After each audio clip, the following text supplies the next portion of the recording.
Legit na nakakaaliw ang mga chikiting na nakikiviral sa social media, lalo na sa TikTok world. Nakakamangha nga naman, di ba? Katulad na lang ng Humpty Dumpty dance craze na ito. 10, 5 little monkey, Humpty Dumpty.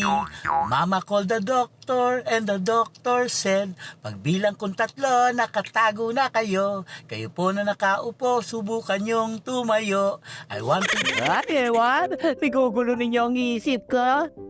Well, Logalogs, sa dinami-rami ng bida at bida-bida online sa paghataw, ito ang pambato kong bibong batuta mula sa lungsod ng Davao. Guys, paningkamot. Ayaw pang daot. Kasabot mo. Wonder is enough. I told you. Nag-guide ako rason daw. Bye. At sigurado pa sa sure akong hindi ka mabibigo sa cute na danceries na si Maki Bibo. Agugangug ako si Maki.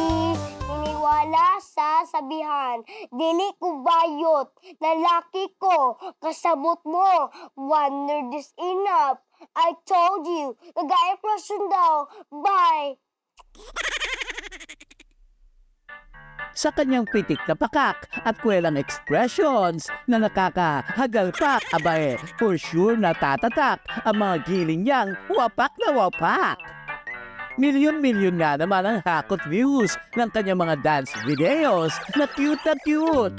Mula sa mga komedyante niyang mga hirit at nakakalokang tumbling sa kalye with a split. Nag-iisang anak si Maki ng single mom na si Drolly Navarro. Nasa tiyan pa nga lang daw ang anak iniwan na ng kanyang nobyo. Buti na lamang at nakakaagapay ang Tito Ian at Lola Jenita. Kasama ang tumayong tatay na si Jeffrey na kumumpleto sa kanilang pamilya.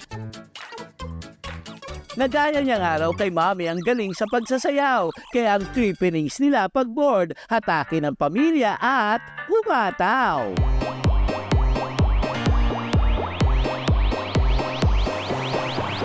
Huwag ka, bata-batuta man ay magalang at masikap sa gawaing bahay. Tabang ni Mama, tabang. Papa Jeffrey, wala. Ako permit sa tabang.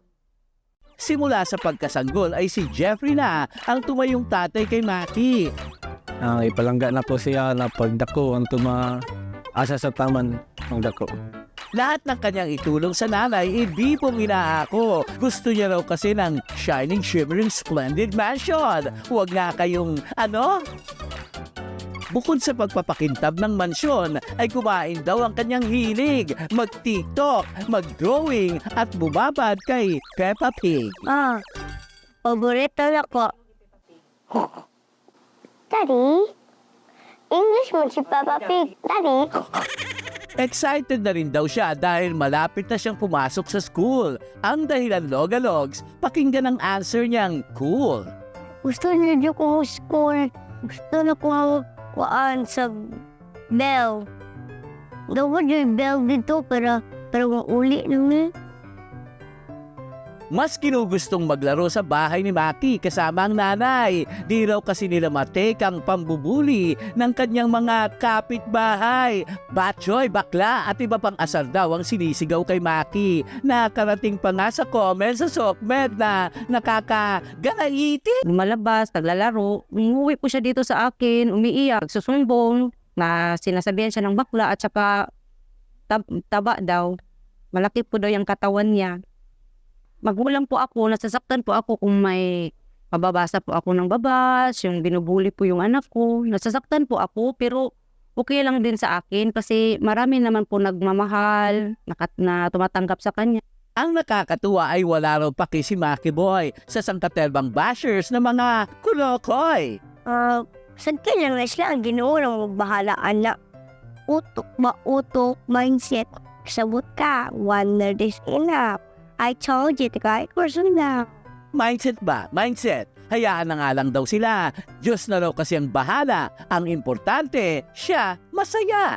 Tabang-tabang ang pamilya sa pag-agapay sa kanilang only bulinggit. Di raw nila pipigilang magpatuloy si Maki sa pagsasayaw, keber, sa mga inggit. Kikita ko naman po yung anak ko na masaya po siya sa ginagawa niya.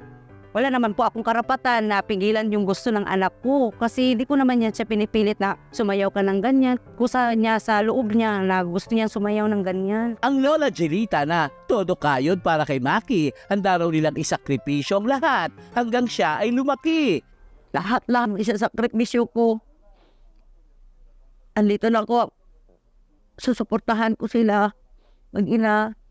Super thankful naman si Bagets sa kanyang supportive parents. Maging sa mga nagtatanggol sa kanya sa SOCMED, may mensahe siya sa inyo, mga Bex. Thank you sa mga followers na ko. Thank you sa mga followers. Sa bawat paghataw at ngiti na walang patid, pagiging positibo sa buhay ang lagi niyang hatid. Na kung ang isang batang musmos ay kayang magpakasaya at di umintindi ng sasabihin ng iba, ikaw pa ba, Logalogs? Hala sige, magpatuloy ka!